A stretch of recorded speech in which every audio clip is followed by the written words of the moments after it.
Hello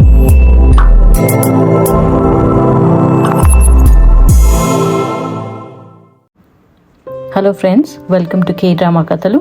అందరూ ఎలా ఉన్నారండి? ఇవాళ నేను మీకు ఒక యూనిక్ కొరియన్ డ్రామా తీసుకొచ్చాను. ఈ డ్రామా థీమ్ ఏలియన్స్కి సంబంధించింది. కొరియన్ ఫిల్మ్ ఇండస్ట్రీలో ఫిల్మ్ ఆర్ డ్రామా ఇండస్ట్రీలో రియల్ ఏలియన్ థీమ్స్తో డ్రామా రావడం చాలా అరుదుగా చూస్తాం. సో ఇది ఒక ఎక్స్పెరిమెంట్ లాంటిదని చెప్పాలి. ఈ డ్రామా చూసినప్పుడు మనం ఒకటి అనుకుంటాం, కానీ అక్కడ ఇంకొకటి జరుగుతుంది. అంటే మంచి ట్విస్ట్తో ఉన్న డ్రామా అని మనకు అర్థమవుతుంది. ఇవాళ మనం ఎక్స్ప్లెయిన్ చేయబోతున్న కథ గ్లిచ్ అనే కొరియన్ డ్రామా సిరీస్. దీంట్లో మొత్తం 10 ఎపిసోడ్స్ ఉన్నాయి. నేను దాన్ని ఒకటే లాంగ్ వీడియోలో ఎక్స్ప్లెయిన్ చేశానండి. ఫ్యూచర్లో మీరు ఇలాంటి మంచి మంచి కొరియన్ స్టోరీస్ ఎక్స్ప్లెనేషన్ కోసం నా ఛానల్ని తప్పకుండా సబ్స్క్రైబ్ చేసుకోండి. అలానే ఈ వీడియోని పూర్తిగా చూసి లైక్ చేసి కమెంట్లో ఈ సిరీస్ ఎలా అనిపించిందో నాకు చెప్పండి. మీకు వేరే ఏదైనా కొరియన్ సిరీస్ ఎక్స్ప్లెనేషన్ కావాలి అంటే నాకు కమెంట్స్లో చెప్పండి. నేను తప్పకుండా దాన్ని నా స్టైల్లో ఎక్స్ప్లెయిన్ చేయడానికి ట్రై చేస్తాను. ఇంకా లేట్ చేయకుండా ఎక్స్ప్లెనేషన్ స్టార్ట్ చేద్దామా? సిరీస్ స్టార్టింగ్లో మనం మన మెయిన్ లీడ్ అయిన చిన్ననాటి జియోని చూస్తాం. ఆమె ఒక పొలం లాంటి ప్లేస్లో నైట్ టైం పడుకుని రిలాక్స్ అవుతూ ఇయర్ ఫోన్స్లో పాటలు వింటూ ఉంటుంది. సడన్గా ఆమె మీద బాగా లైటింగ్ పడుతుంది. ఎలా అంటే అక్కడ ఒక స్పేస్ షిప్ వచ్చినట్టు. ఆమె దాన్ని చూసి ఫస్ట్ షాక్ అవుతుంది, కానీ తర్వాత తన కెమెరాతో పిక్స్ తీస్తుంది.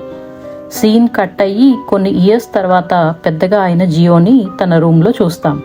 ఆమెకి ఆ ఇన్సిడెంట్ తర్వాత నుంచి లైఫ్ అంతా చాలా డిస్టర్బ్డ్గా ఉందని మనకు అర్థమవుతుంది. ఎందుకంటే జియోకి ఎటు చూసినా ఏలియన్స్ కనిపిస్తూ ఉంటాయన్నమాట. దానివల్ల ఆమె నార్మల్గా ఉండదు. అలానే దేని మీద సరిగ్గా కాన్సన్ట్రేట్ కూడా చేయలేకపోతుంది. ఒకరోజు ఆమె సూపర్ మార్కెట్కి వెళ్ళినప్పుడు తనకి ఏలియన్ కనిపిస్తుంది. కానీ తను దాన్ని ఇగ్నోర్ చేస్తూ ఎప్పటిలాగే అది కూడా ఇల్యూషన్ అనుకుని అక్కడి నుంచి వెళ్ళిపోతుంది. నెక్స్ట్ జియో తన ఫ్రెండ్స్ని కలుస్తుంది. అక్కడ ఆమె ఫ్రెండ్స్ డ్రింక్ చేసినా ఆమె మాత్రం తాగదు. ఎందుకంటే ఆమెకి తన తాగడం వల్లనే ఏలియన్స్ కనిపిస్తున్నారు అని ఫీల్ అవుతూ ఉంటుందన్నమాట. తర్వాత సీన్లో జియో ఆఫీస్లో లేట్గా వర్క్ చేస్తూ అక్కడే తన ల్యాప్టాప్ దగ్గర పడుకుంటుంది. సడన్గా ఆమె ల్యాప్టాప్లో ఏదో గ్లిచ్లా వచ్చి ర్యాండమ్గా స్ట్రేంజ్ థింగ్స్ అన్నీ ప్లే అవుతూ ఉంటాయన్నమాట ల్యాప్టాప్లో. దానివల్ల మెలకు వచ్చి జియో చూసి కంగారు పడి వెంటనే తన ల్యాప్టాప్ని క్లోజ్ చేసేస్తుంది. కానీ చుట్టుపక్కల ఉన్న అన్ని డెస్క్ మీద ల్యాప్టాప్స్ సడన్గా ఆన్ అయిపోయి గ్లిచ్ వచ్చి మళ్ళీ ర్యాండమ్గా ప్లే అవుతాం స్టార్ట్ అవుతాయి. జియో అది చూసి భయపడి అక్కడి నుంచి ఇంటికి వెళ్ళిపోతుంది. ఇంటికి వచ్చాక కూడా జియో అదే ఆలోచిస్తూ ఉంటుంది. తనకి ల్యాప్టాప్లో కనిపించిన యూనికార్న్తో రిలేటెడ్ ఏమన్నా అయ్యి ఉంటుందని దాని గురించి ఆన్లైన్లో సెర్చ్ చేస్తుంది. అక్కడ తన బాయ్ ఫ్రెండ్ అయిన సీగుక్ కూడా ఆమెతో ఉంటాడు. తను వాళ్ళ కోసం అపార్ట్మెంట్ తీసుకున్నానని చాలా ఎక్సైటెడ్గా చెప్తూ ఉంటాడు.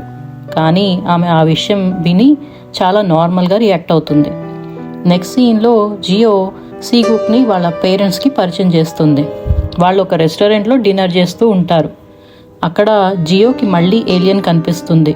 దాంతో ఆమె కాసేపు ఫ్రెష్ ఎయిర్ కోసమని బయటికి వస్తుంది. బయటికి వచ్చాక ఆమె ఫోన్లో మళ్ళీ గ్లిచ్ వస్తుంది. తనకి మళ్ళీ వాయిసెస్ వినిపిస్తూ ఉంటాయి. అలానే ఎటు చూసినా ఏలియన్ కనిపిస్తూ ఉంటుంది. సడన్గా ఆ ఏలియన్ చాలా పెద్ద సైజులో మారిపోతుంది. దాంతో ఆమె దాని నుంచి తప్పించుకోవడానికని రన్ చేస్తూ చేస్తూ చాలా దూరం వచ్చేస్తుంది. అక్కడ జియో ఒక ఫీల్డ్లో వ్యాన్ని చూస్తుంది. అది చూసినప్పుడు తనకి చైల్డ్హుడ్లో తన ఒక ఫ్రెండ్తో ఏలియన్స్ గురించి డిస్కస్ చేస్తున్న మెమరీ గుర్తు వస్తుంది. ఆమె ఆ వ్యాన్ డోర్ ఓపెన్ చేయగానే సడన్గా తన ఒక బిల్డింగ్ అంచులో నుంచుని ఉన్నట్టు ఉంటుంది. అక్కడికి గార్డ్స్ వచ్చి ఆమెని పోలీసులకి హ్యాండ్ ఓవర్ చేస్తారు. పోలీస్ స్టేషన్లో ఇన్స్పెక్టర్ ఆమెని ఎందుకు లైఫ్ ఎండ్ చేసుకోవాలనుకున్నావు అని అడుగుతాడు. ఆమె ఏం ఆన్సర్ చేయదు. ఆమె ఇంకా షాక్లోనే ఉంటుంది. అంతలో సీగుక్ కూడా అక్కడికి వచ్చి ఆమెతో డిన్నర్ మధ్యలో వెళ్ళిపోయావేంటి, ఏమైంది అని అడుగుతాడు. కానీ మళ్ళీ ఏమీ ఆన్సర్ చేయదు. నెక్స్ట్ సీన్లో జిహో తన డాక్టర్ ఫ్రెండ్ని కలిసి కౌన్సిలింగ్ తీసుకుంటుంది. ఆ తర్వాత ఒక రెస్టారెంట్లో బాగా డ్రింక్ చేసి సీగుక్ని కలుస్తుంది. నాలాంటి క్రేజీ అమ్మాయితో ఎలా ఉండగలవు అని అడుగుతుంది. అతను నువ్వు క్రేజీ కాదు అని అంటాడు. కానీ ఆమె ఇంకా డిసైడ్ అయ్యి బ్రేకప్ చెప్తుంది. నెక్స్ట్ సీన్లో సీగుక్ జియో ఇచ్చిన వాచ్ని చూసుకుంటూ బాధపడుతూ ఉంటాడు. అంతలో అక్కడికి మళ్ళీ లైట్ వస్తుంది. అదే స్పేస్ షిప్ లాంటి లైట్ అనమాట. అతను అది ఏంటి అని దాని కిందకి వెళ్ళి నుంచుంటాడు. అంతే, లైట్ మాయమైపోతుంది. అక్కడ ఇంకెవ్వరూ ఉండరు. నెక్స్ట్ మనకి ఫ్లాష్ బ్యాక్ చూపిస్తారు. చిన్నప్పుడు జియో స్కూల్లో తన బుక్లో ఏలియన్స్ అండ్ యూఎఫ్ఓస్ గురించి ఇన్ఫో అంతా కలెక్ట్ చేసుకుంటూ ఉంటుంది. ఆమె స్కూల్ టెర్రస్ మీద ఉండగా అక్కడికి తన క్లాస్మేట్ ఒక అమ్మాయి వస్తుంది. జియో అక్కడికి నుంచి వెళ్ళిపోతుంటే ఆ క్లాస్మేట్ జియో బుక్లోంచి రీసెర్చ్ చేసిన పేపర్ పడిపోతే అది రిటర్న్ ఇస్తూ దాని గురించి అడుగుతుంది. అలా వాళ్ళిద్దరూ దాని గురించి మాట్లాడుతూ ఫ్రెండ్స్ అయిపోతారు. ప్రెజెంట్ టైంలో కొన్ని డేస్ తర్వాత జియోకి సీగుక్ వాళ్ళ ల్యాండ్ లేడీ కాల్ చేసి సీగుక్ కాల్స్ ఆన్సర్ చేయట్లేదని, అలానే ఈ నెల రెంట్ పే చేయలేదని చెప్తుంది. దాంతో జియో సీగుక్ అపార్ట్మెంట్కి వెళ్ళి చూస్తే అక్కడ ఎవరూ ఉండరు. సీగుక్ ఇంట్లో ఉన్న ల్యాప్టాప్లో తన వాచ్ లాస్ట్ యాక్టివ్ లొకేషన్ చూసి అక్కడికి వెళ్తుంది. అక్కడ తనకి సీగుక్ వాచ్ అండ్ ఫోన్ దొరుకుతాయి. మళ్ళీ ఆ వాచ్ అండ్ ఫోన్లో గ్లిచ్ రావడం స్టార్ట్ అవుతుంది. దాంతో ఆమె కంగారు పడి పోలీస్ స్టేషన్కి వెళ్ళి సీగుక్ మిస్సింగ్ అని రిపోర్ట్ ఇస్తుంది. తర్వాత సీన్లో జియో ఇంటర్నెట్లో యూఎఫ్ఓస్ గురించి జరిగే ఒక సీక్రెట్ మీటింగ్ గురించి తెలుసుకుంటుంది. ఆమె ఎలాగోలో ఆ లొకేషన్ని కనిపెట్టి ఆ మీటింగ్కి వెళ్తుంది. అక్కడ ఆమెకి ఏలియన్ బ్యాడ్జ్తో ఉన్న ఒక అమ్మాయి కనిపిస్తుంది. మీటింగ్ అయ్యాక ఆమెను ఫాలో అయ్యి ఆ బ్యాడ్జ్ గురించి అడిగితే ఆ అమ్మాయి జియోతో నువ్వే ఈ బ్యాడ్జ్ నాకు ఇచ్చావు అని అంటుంది. మనకు ఒక ఫ్లాష్ బ్యాక్ బిట్ చూపిస్తారు. అందులో జియోకి బోరా అని ఒక ఫ్రెండ్ ఉంటుంది. వాళ్ళిద్దరూ కలిసి ఏలియన్స్ గురించి యూఎఫ్ఓస్ గురించి డిస్కస్ చేసుకునేవారన్నమాట. కానీ బోరా డ్రింకింగ్ హ్యాబిట్స్ ఎక్కువ అవడం వల్ల జియో ఆమెతో ఫ్రెండ్షిప్ కట్ చేసేస్తుంది. ప్రెజెంట్ టైంలో జియో మళ్ళీ సీగుక్ అపార్ట్మెంట్కి వెళ్తుంది. అక్కడ అతని సామాన్లన్నీ హౌస్ ఓనర్ మూవ్ చేసేసింది అని తెలుసుకుంటుంది. అంతలో ఆమెకి పోలీస్ ఆఫీసర్ కాల్ చేసి సీగుక్ తన క్రెడిట్ కార్డ్ పర్చేస్లో స్కై ఎయిర్ అనే ఎయిర్లైన్స్తో ఒక ట్రాన్సాక్షన్ ఉందని, సో అతను ఆ కంట్రీ వదిలి వెళ్ళిపోయి ఉంటాడని చెప్తాడు. అది విని జియో చాలా బాధపడుతుంది. ఆమె సీగుక్ డిసప్పేర్ అయిన ప్లేస్కి వెళ్ళి అక్కడ అతని వాచ్ని చూస్తూ ఉంటుంది. ఆమెకప్పుడు మళ్ళీ ఏలియన్ కనిపిస్తుంది. దాంతో కోపం వచ్చి ఆ వాచ్ని ఏలియన్ వైపుకి విసిరేస్తుంది. కానీ మళ్ళీ కోపం తగ్గాక వెళ్ళి ఆ వాచ్ని తీసుకుంటుంది. అప్పుడు అక్కడ ఇన్సెక్ట్స్ అండ్ బటర్ఫ్లైస్తో ఒక పెద్ద సింబల్ ఒకటి ఫామ్ అవుతుంది. నెక్స్ట్ సీన్లో జియో ఆ సింబల్ గురించి కనుక్కోవడానికి ట్రై చేస్తూ ఉంటుంది. అంతలో ఆమెకి పోలీస్ ఆఫీసర్ కాల్ చేసి ఆమె మీద ఒక అమ్మాయి కంప్లైంట్ చేసింది అని చెప్తాడు. ఆమె పోలీస్ స్టేషన్కి వచ్చి చూస్తే ఆ కంప్లైంట్ ఇచ్చింది బోరా అని తెలుస్తుంది. అక్కడ బోరా జియోతో నన్ను ఫాలో చేసి నా బైక్ని డ్యామేజ్ చేసావు, సో పే చేయమని అడుగుతుంది. దాంతో జియో ఆమెకి పే చేసి అలానే వాళ్ళు కలిసి లంచ్ చేస్తారు. అక్కడ బోరా డ్రింక్ చేస్తుంది. మళ్ళీ వాళ్ళిద్దరు యూఎఫ్ఓస్ గురించి మాట్లాడుకుంటారు. అప్పుడు జియో తన బాయ్ ఫ్రెండ్ సీగుక్ మిస్సింగ్ అనే విషయం చెప్తుంది. తర్వాత బోరా జియోని తనతో తీసుకెళ్తుంది. బోరా ల్యాప్టాప్లో ఒక ప్రెజెంటేషన్ చూపిస్తుంది. అందులో ఒక 16 years అమ్మాయి కూడా అలానే మిస్సింగ్ అని, తన కోసం సర్చ్ చేస్తూ ఉన్న వాళ్ళ ఫాదర్కి ఒక చర్చ్ మీద డౌట్ ఉందని చెప్తుందనమాట. అలానే తర్వాత వాళ్ళ ఫాదర్ కూడా ఇంకా మిస్సింగ్ అని, అంటే కనిపించట్లేదని చెప్తుంది. అప్పుడు జియోకి వాళ్ళు మిస్సింగ్ ప్లేస్లో సేమ్ సింబల్ కనిపిస్తుంది. జియో దాని గురించి ఇంకా తెలుసుకోవాలని అంటుంది. సో బోరా కూడా తనకి హెల్ప్ చేయడానికి రెడీ అవుతుంది. జియో బోరాతో సీగుక్ అపార్ట్మెంట్కి వెళ్ళి సర్చ్ చేస్తే ఏమైనా క్లూస్ దొరుకుతాయేమో అని అంటుంది. దాంతో వాళ్ళిద్దరూ సీక్రెట్గా సీగుక్ అపార్ట్మెంట్కి వెళ్తారు. అక్కడ బోరా తన డివైస్తో సీగుక్ వాచ్ నుంచి వచ్చిన ఏలియన్ వేవ్స్ ఏమైనా ఆ అపార్ట్మెంట్లో వస్తున్నాయేమో అని స్కాన్ చేస్తూ ఉంటుంది. జియో అది చూసి సర్ప్రైజ్ అవుతుంది. బోరా ఇదంతా నేను నీ దగ్గరే నేర్చుకున్నాను అని అంటుంది. అక్కడికి సడన్గా కొంతమంది రావడంతో వాళ్ళిద్దరూ లాఫ్ట్ ఏరియాలో దాక్కుంటారు. ఆ వచ్చిన వాళ్ళు సర్కిల్ ఫార్మేషన్లో కూర్చుని ఏదో ప్రేయర్లా చేస్తూ ఉంటారు. నెక్స్ట్ సీన్లో బోరా ఆ వీడియోని వాళ్ళ ఫ్రెండ్స్కి చూపిస్తుంది. వాళ్ళకి అదేంటో అర్థం కాదు.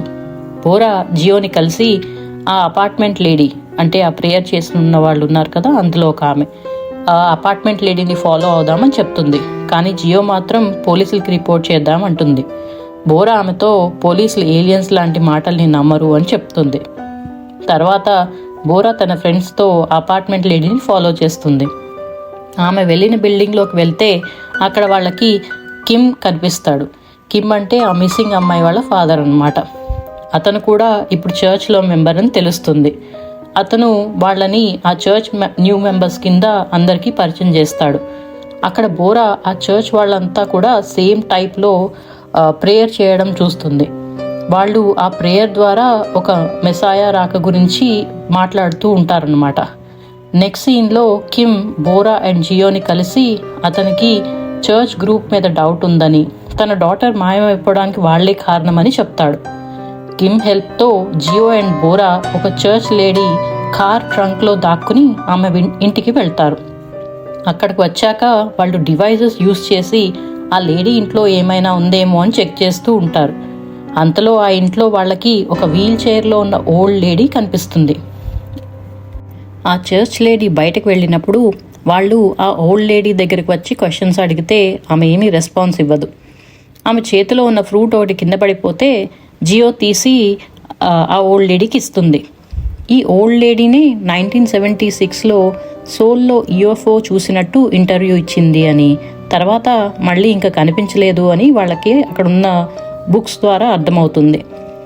ఆ చర్చ్ లేడీ మళ్ళీ ఇంటికి వచ్చి చూస్తే ఆ ఓల్డ్ లేడీ ఏదో పెయింటింగ్ వేసి ఉంటుంది. ఆమె వెంటనే చర్చ్ ఫాదర్కి కాల్ చేసి ఆ ఓల్డ్ లేడీ మెసాయా బొమ్మని పెయింట్ చేసింది అని చెప్తుంది. ఆ పెయింటింగ్ జియోది అని మనకి చూపిస్తారు. చర్చ్ మెంబర్స్ అంతా జియో ఉన్న పెయింటింగ్ని చూసి మెసాయా అంత యంగ్ పర్సనా అని సర్ప్రైజ్ అవుతారు.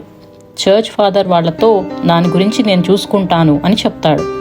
ఆ చర్చ్ లేడీ కిమ్కి కాల్ చేసి జియోని ఎలా అయినా తనతో పాటు తీసుకురమ్మని చెప్తుంది. బదులుగా చర్చ్లో అతనికి మంచి పొజిషన్ ఇప్పిస్తాను అని ప్రామిస్ చేస్తుంది. నెక్స్ట్ సీన్లో జియో అండ్ ఫ్రెండ్స్ ఒక వెల్ఫేర్ సెంటర్ అండ్ హాస్పిటల్కి వెళ్దామని డిసైడ్ అవుతారు. ఎందుకంటే చాలామంది చర్చ్ మెంబర్స్ ఆ హాస్పిటల్లో ఉన్నారని, అలానే మిస్సింగ్ పీపుల్కి హాస్పిటల్తో ఏదో ఒక లింక్ ఉందని వాళ్ళకి రీసెర్చ్లో తెలుస్తుంది. అక్కడికి సీక్రెట్గా హాస్పిటల్ దగ్గరికి వెళ్ళినప్పుడు ఫ్రెండ్స్ అంతా డిఫరెంట్ డైరెక్షన్స్లో వెళ్తారు. బోరా ఎలాగోలా హాస్పిటల్ లోపలికి వెళ్తుంది. జియో బయట ఉన్న ట్రక్ని చెక్ చేస్తూ ఉంటే మిగతా మెంబర్స్కి, ఆ చర్చ్ మెంబర్స్కి దొరికిపోతుంది. అక్కడ వాళ్ళంతా ఆమెను చూసి మెసాయా అని పిలుస్తూ ఆమె ముందు నీల్ డౌన్ చేసి దండం పెడుతూ ఉంటారు. ఇంకోవైపు హాస్పిటల్లో ఉన్న ఒక పేషెంట్ని చూస్తాం. అక్కడ నర్స్ అతనితో నువ్వు ఆత్మహత్య చేసుకోవడానికి వేరే కంట్రీకి ఎందుకు వచ్చావు అని అడుగుతుంది. ఆ పేషెంట్ సీగుక్ అని మనకు చూపిస్తారు. ఇక్కడ హాస్పిటల్లో జియో హెడ్ని రీడ్ చేయడానికని చర్చ్ ఫాదర్ ఒక మిషన్ పెడతాడు. కానీ జియో దాన్ని తీసేయడానికి ట్రై చేస్తూ ఉంటే ఆమెని ఫోర్స్ఫుల్గా స్పృహ కోల్పోయేలా చేస్తారు. తర్వాత ఆ ఫాదర్ జియో పైన ఆపరేట్ చేసి ఆమె హెడ్లోంచి ఒక చిప్ లాంటిది తీస్తాడు. ఆ చిప్ వల్లనే ఆమె చుట్టూ స్ట్రేంజ్ థింగ్స్ జరుగుతున్నాయని ఆ డాక్టర్ చెప్తాడు. అలాంటి చిప్ని ఫాదర్ చాలామంది హెడ్స్లో ఆపరేట్ చేసి పెట్టాడు అని మనకు తెలుస్తుంది. ఆ ఓల్డ్ లేడీ హెడ్లో కూడా అలాంటి చిప్పే పెట్టాడు అనమాట. అలానే ఆ హాస్పిటల్లో కూడా అంతా అలాంటి వాళ్ళే ఉంటారు. ఇంకోవైపు పోలీస్ ఆఫీసర్ జియో పేరెంట్స్ని కలుస్తాడు. వాళ్ళు ఆమె కనిపించడం లేదు అని చెప్తే దాని గురించి ఎంక్వైరీ చేస్తాడు. ఆమె ఆ చర్చ్ హాస్పిటల్లో ఉందని తెలుస్తుంది. ఇంకోవైపు జియో హాస్పిటల్ నుంచి ఎలా అయినా ఎస్కేప్ అవ్వడానికి ట్రై చేస్తూ ఉంటుంది. కిమ్ హెల్ప్తో మొత్తం మీద అక్కడి నుంచి పారిపోతుంది. అక్కడ హాస్పిటల్ ఏరియాలో సరౌండింగ్ ఏరియాలో కిమ్కి చర్చ్ మెంబర్స్ కింద జియోని వెతుకుతూ ఉన్న తన డాటర్ కనిపిస్తుంది. అతను ఆమెను చూసి షాక్ అయ్యి చాలా బాధపడతాడు. నెక్స్ట్ సీన్లో జియోకి సీగుక్ రిటర్న్ వచ్చాడు అని తెలిసి అతన్ని కలవడానికి వెళ్తుంది. సీగుక్ ఆమెతో చాలా వింతగా బిహేవ్ చేస్తాడు. ఇక్కడ కిమ్ వాళ్ళ డాటర్ బోరా అండ్ ఫ్రెండ్స్కి చర్చ్ ఫాదర్ అండ్ మెంబర్స్ అంతా జియోని చంపడానికి ప్లాన్ చేశారు అని చెప్తుంది. ఎందుకంటే ఆమె అడ్డు తొలగిపోతే ఫాదరే మెసాయగా రూల్ చేయొచ్చు అని అతని ఆలోచన అనమాట. అక్కడికి వచ్చిన జియో కిమ్ వాళ్ళ డాటర్తో అసలు అక్కడ ఏం జరుగుతుంది అని అడుగుతుంది. దాంతో ఆమె జియోతో మొత్తం చెప్తుంది, జరిగిన విషయం అంతా చెప్తుంది. ఇంతలో కొంతమంది గూండాలు సడన్గా వచ్చి అటాక్ చేస్తారు. కిమ్ వాళ్ళ డాటర్ అండ్ జియో అక్కడి నుంచి ఎలాగోలా తప్పించుకుంటారు. నెక్స్ట్ సీన్లో జియో మెమోరియల్ జరుగుతున్న ప్లేస్ని చూస్తాం. అక్కడ చర్చ్ ఫాదర్ మెంబర్స్ అందరితో జియో చనిపోయిందని చెప్తూ ఉంటాడు. అంటే ఆమెని చంపి తన మెసాయగా మారదామని ఆ ఫాదర్ ప్లాన్ అన్నమాట. అక్కడ కిమ్ వాళ్ళ డాటర్ వచ్చి అందరితో జియోనే మెసాయ అని చెప్తుంది. కానీ ఆమెను చూసి ఈమె చనిపోయింది కదా అని అడుగుతారు. దాంతో ఆమె జియో మళ్ళీ ఆమె కాపాడటానికని చనిపోయి మళ్ళీ బ్రతికింది అని చెప్తుందనమాట. అంతే, అందరూ జియోనే మెసాయ అని పిలుస్తూ ఆమె పేరు చాంట్ చేస్తూ ఉంటారు. ఇంకోవైపు బోరా పోలీస్ స్టేషన్కి వెళ్ళి పోలీస్ ఆఫీసర్ని కలిసి ఆ ఓల్డ్ లేడీ ఏలియన్స్ గురించి రాసిన బుక్ ఇస్తుందన్నమాట. దాని మీద ఇన్వెస్టిగేషన్ చేసిన పోలీస్ ఆఫీసర్కి ఆ హాస్పిటల్ పేరు చెప్పి జనాల మీద ఆపరేట్ చేస్తున్నారని, అలానే చంపేస్తున్నారు అని తెలుస్తుంది. వాళ్ళు ఆ ఫాదర్కి ఒక కొలీగ్ అయిన ఒక అతన్ని కలుస్తారు. వాళ్ళ ద్వారా ఈ విషయాలన్నీ తెలుస్తాయి అన్నమాట. ఏంటంటే ఆ ఫాదర్ ఏలియన్స్ కనిపిస్తున్నాయి అని అన్న వాళ్ళందరినీ ఆపరేట్ చేసి కొంతమందిని చంపేసి వాళ్ళ పవర్స్ తీసుకోవడానికి ట్రై చేస్తున్నాడు అని తెలుస్తుంది. నెక్స్ట్ సీన్లో బోరా జియోని కాపాడటానికని ఆ మెమోరియల్ లొకేషన్కి వస్తుంది. కానీ అక్కడ ఆమెకి మెమోరియల్ క్యాన్సిల్ అయిందని, మెసాయ మళ్ళీ బ్రతికి వచ్చిందని తెలుస్తుంది. లోపల ఉన్న జియో ఫాదర్ని కలిసి తన హెడ్లోంచి తీసిన చిప్ గురించి అడుగుతుంది. ఫాదర్ ఆమెతో, నీ హెడ్లో ఎలాంటి చిప్ లేదు, మేమేం పెట్టలేదు, మేము ఏమైనా ఉందేమో చూడటానికని నీ మీద ఆపరేట్ చేశాం, కానీ మాకు ఎలాంటి చిప్ దొరకలేదని చెప్పి అక్కడి నుంచి వెళ్ళిపోతాడు. అతను వెళ్ళాక ఆమె అక్కడ ఉన్న కాఫీ తాగి ఫెయింట్ అయి పడిపోతుంది. ఆ చర్చ్ మెంబర్స్ కొంతమంది వచ్చి ఆమెని డ్రెస్అప్ చేసి స్టేజ్ మీద ఉన్న సింబల్కి కట్టేస్తారు. అలానే ఆమె హెడ్ మీద ఒక మెషిన్ కూడా పెడతారు. ఆ స్టేజ్ మీద ఫాదర్ జనాలందరికీ మెసాయ ఇప్పుడు ఫాదర్ లైట్ని పిలుస్తారు అని చెప్తాడనమాట. అతను ఇప్పటిదాకా అందరినీ అలానే ఫూల్ చేస్తూ ఉన్నాడనమాట. అక్కడికి లైట్స్ రావడంతో అందరూ చాలా సంతోషంతో ఏడుస్తూ ఉంటారు. ఫాదర్ అందరితో మనం అందరం హెవెన్లో కలుద్దాం అని చెప్తాడు. దాంతో అందరూ వాళ్ళ నెక్స్ట్కి ఉన్న చైన్ లాకెట్లో ఉన్న మెడిసిన్ని తీసుకోవడం స్టార్ట్ చేస్తారు. జియోకి మెలకు వచ్చి అదంతా చూసి ఆమె అందరితో గట్టిగా ఏడుస్తూ అరుస్తూ ఇదంతా అబద్ధమని, వాళ్ళు ఆ మెడిసిన్ తీసుకుంటే చనిపోతారు, నేనొక ఫేక్ మెసాయాని అని చెప్తూ అరుస్తుందన్నమాట. అక్కడికి బోరా కూడా వస్తుంది. కిమ్ వాళ్ళ డాటర్ ఆ లైట్స్ని షూట్ చేస్తే ఒక ఫేక్ డ్రోన్ వచ్చి కింద పడిపోతుంది. ఆమె మళ్ళీ మోసం చేశాడు అనే కోపంతో ఫాదర్ వైపుకి షూట్ చేస్తుంది. కానీ అతను తప్పించుకుని అక్కడి నుంచి పారిపోతాడు. జనమంతా ఆ ఫైరింగ్ వల్ల అటు ఇటు పారిపోతారు. బోరా స్టేజ్ మీదకు వచ్చి జియో కట్టలని విప్పేస్తుంది. అక్కడున్న కొంతమంది జనాలు మాత్రం జియో అబద్ధం చెప్పి మోసం చేసింది అని కోపంగా ఆమెను తిడుతూ ఆమె వైపుకి వస్తూ ఉంటారు. ఆ ఓల్డ్ లేడీ స్కై వంక చూసి చేతులు ఇలా పైకి పెట్టి ఏదో ప్రే చేస్తుంది. అంతలో సిటీ అంతా బ్లాక్అవుట్ అయిపోయి లైట్స్ అన్నీ ఆఫ్ అయిపోతాయి. సడన్గా అక్కడికి ఒక పెద్ద స్పేస్ షిప్ వస్తుంది. అందరూ దాని వైపే చూస్తూ ఉంటారు. ఆ స్పేస్ షిప్లోంచి డోర్స్ ఓపెన్ అయ్యి ఆ లైట్స్ జియో అండ్ బోరా మీద పడుతుంది. నెక్స్ట్ సీన్లో జియో అండ్ బోరా వేరే ట్రాన్స్ లాంటి ప్రపంచంలోకి ట్రాన్స్పోర్ట్ అవుతారు. అక్కడ వాళ్ళు గాల్లో తేలుతూ ఉంటారు. అంతలో ఒక ఏలియన్ వాళ్ళ చుట్టూ తిరుగుతూ జియో వైపుకి వచ్చి ఆమె దగ్గరకు వచ్చి చూస్తుంది.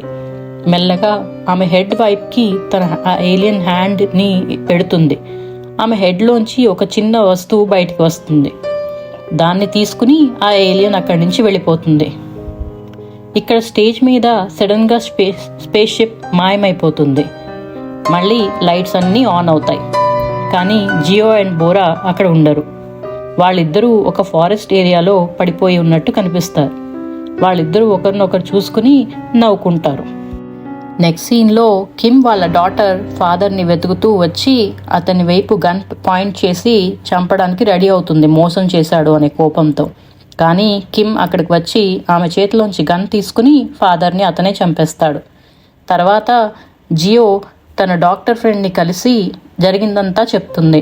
అలానే సీగుక్ అండ్ తను ఇప్పుడు బ్రేకప్ అయిపోయారు అని కూడా చెప్తుంది. నెక్స్ట్ సీన్లో జియో బోరాని కలుస్తుంది. తను బోరా దగ్గర ఉన్న ఏలియన్ వేవ్ డిటెక్టర్ దగ్గరికి వెళ్ళి చెయ్యి పెట్టి ఏమైనా వేవ్స్ వస్తున్నాయేమో అని చూస్తుంది. కానీ ఆ మెషిన్లో ఏమీ చూపించదు. తను అక్కడి నుంచి వెళ్ళిపోయాక ఆ మెషిన్లో మళ్ళీ వేవ్స్ వస్తాయన్నమాట. అంటే ఆమెలో ఇంకా ఏలియన్ పవర్ ఉందని మనకు అర్థమవుతుంది. ఫైనల్ సీన్లో మనం సీగుక్ని చూస్తాం. ఇప్పుడు అతనికి చాలా పెద్ద ఏలియన్ ఒకటి కనిపిస్తుంది. అంతేనండి, దాంతో ఈ సిరీస్ కంప్లీట్ అయిపోయింది. మీకు ఈ సిరీస్ ఎలా అనిపించిందో నాకు కమెంట్స్లో చెప్పండి. అలానే నా ఛానల్ని సబ్స్క్రైబ్ చేసుకుని ఈ వీడియోని లైక్ చేయండి. మళ్ళీ నెక్స్ట్ సిరీస్ ఎక్స్ప్లెనేషన్లో కలుద్దాం.